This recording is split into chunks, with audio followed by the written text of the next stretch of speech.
Shalom, perkenalkan nama saya Argina Mary, NPM 1940606028, lokal A1, mata kuliah praktikum BK Karir.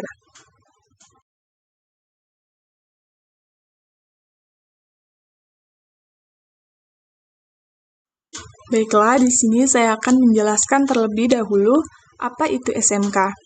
SMK atau yang disebut dengan Sekolah Menengah Kejuruan adalah pendidikan kejuruan tingkat dasar yang berorientasi pada praktik dalam bidang-bidang kesehatan, bisnis, industri, pertanian, pelayanan jasa, teknik, perkapalan, transportasi, dan lain sebagainya. Sedangkan menurut Undang-Undang Nomor 2 tentang Sistem Pendidikan Nasional, bahwasannya pendidikan kejuruan merupakan pendidikan yang mempersiapkan peserta didik untuk dapat bekerja dalam bidang tertentu dan mempersiapkan peserta didik untuk memasuki lapangan kerja. Nah, dapat disimpulkan SMK adalah pendidikan yang mempersiapkan peserta didik sebagai calon tenaga kerja dan mengembangkan eksistensi peserta didik untuk kepentingan peserta didik, masyarakat, dan bangsa sesuai dengan jurusan yang dipilihnya.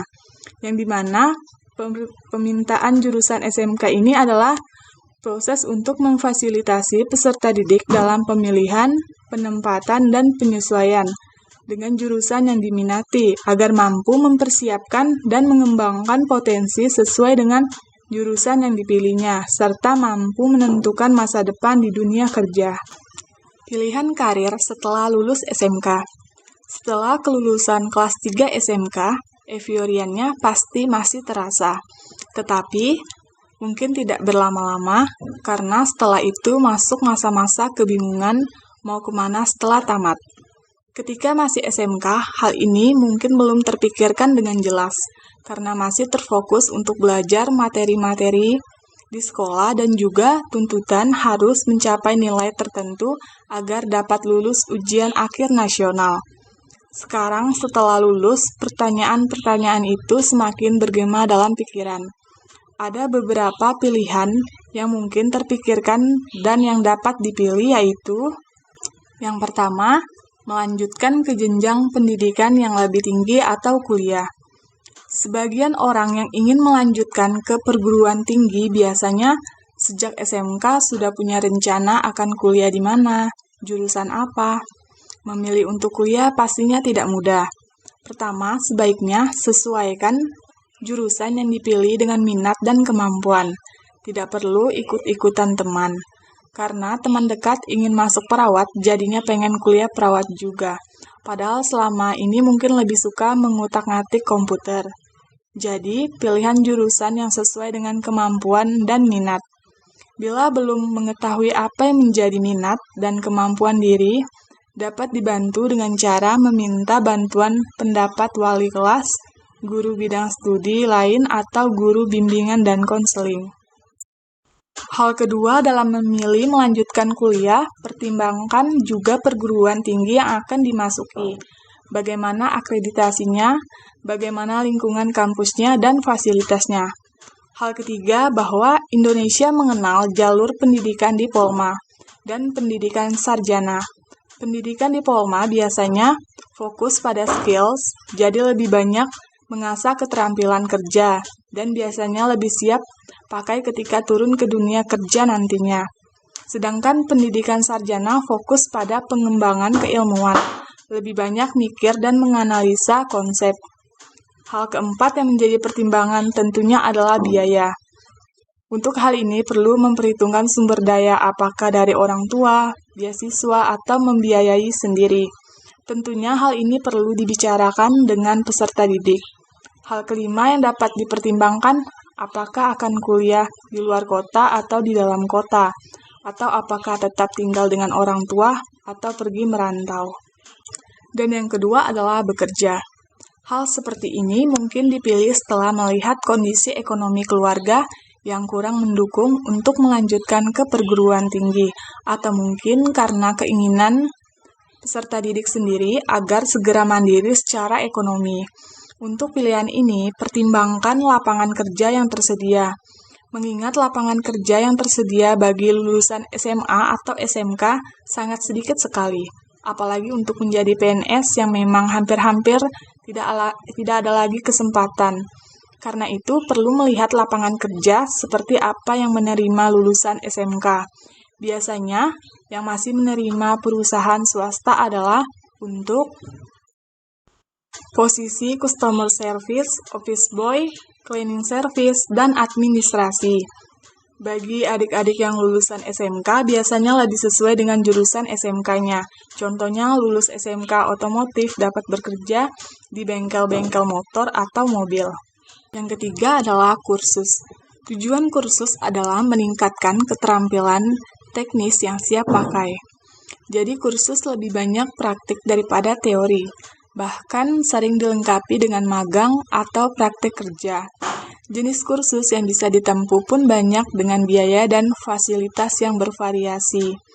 Bagi mereka yang suka komputer, bisa kursus desain grafis supaya bisa merancang logo, desain kaos, banner, dan sebagainya. Bisa juga bikin komik atau film kartun kalau kursus animasi 3 dimensi. Merancang website keren dipelajari di kursus web. Buat yang suka mode ikutan aja kursus desain fashion. Kamu bisa jadi desainer top kursus menjahit atau memasak. Bukan hal tabu untuk diikuti.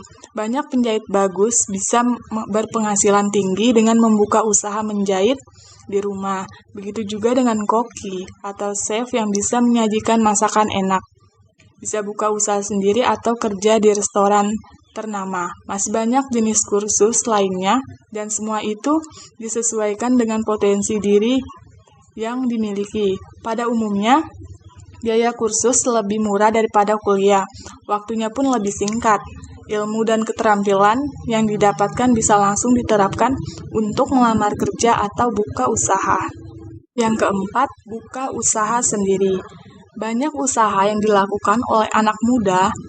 Orang sering menyebut modal uang sebagai kendala, padahal semestinya tidak.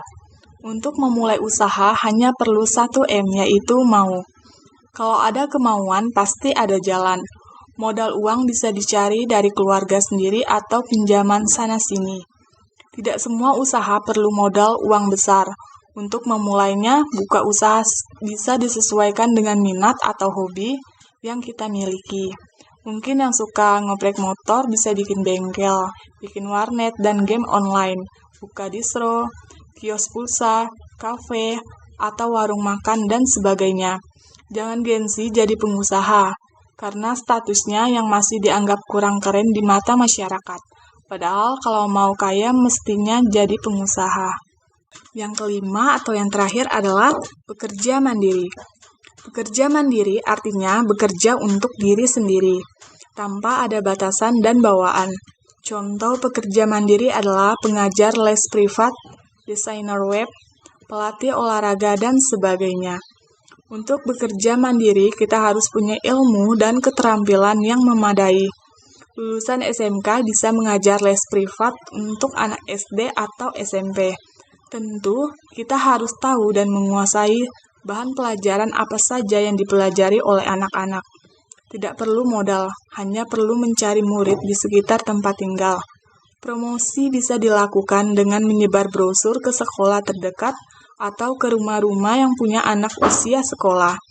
Jagoan olahraga bisa menjadi pelatih untuk anak-anak. Caranya sederhana. Kita bisa bekerja sama dengan pemilik lapangan futsal, lapangan bola, bulu tangkis, dan semacamnya.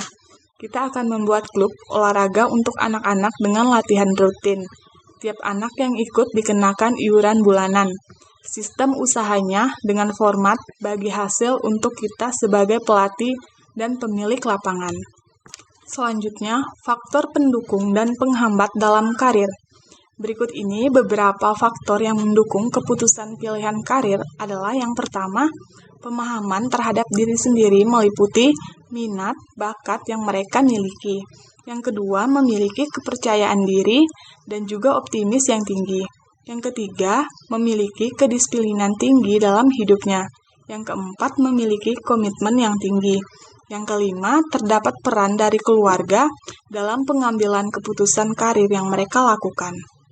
Sedangkan faktor yang menghambat keputusan karir yaitu yang pertama, kurangnya rasa percaya diri, yang kedua, kebiasaan dari perilaku buruk, yang ketiga, kurangnya informasi untuk mengembangkan karir, yang keempat, tujuan karir dan nilai-nilai yang tidak selaras, yang kelima, kurangnya kesadaran diri tentang kekuatan diri, pengetahuan, dan keterampilan diri, dan yang keenam, ketidakmampuan berkomunikasi secara efektif.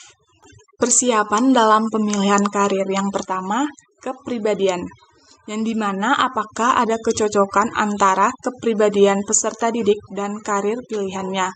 Hal ini memiliki dampak signifikan peserta didik untuk menemukan pekerjaan yang dapat membuat ia merasa terpuaskan.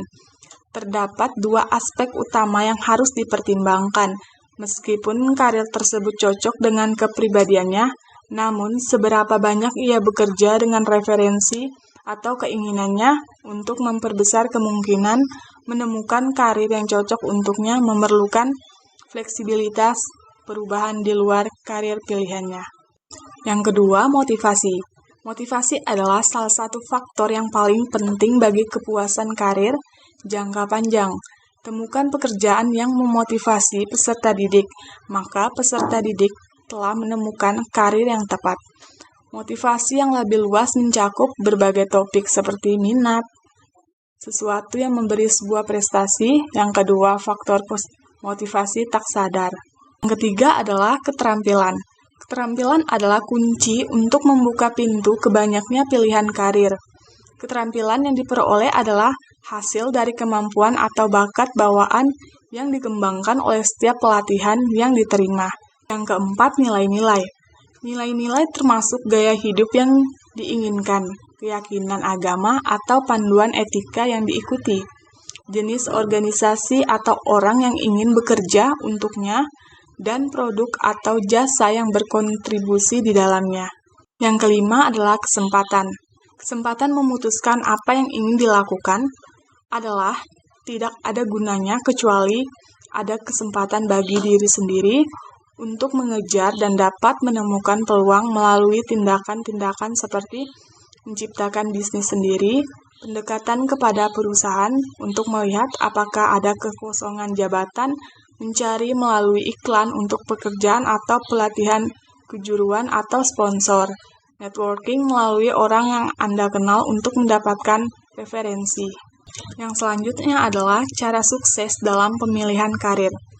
Memiliki tujuan sukses dalam berkarir tanpa bertindak sama halnya seperti bermimpi di siang bolong. Tak peduli seberapa besar mimpi Anda dalam berkarir, semuanya tak akan berubah jadi nyata sampai Anda bertindak.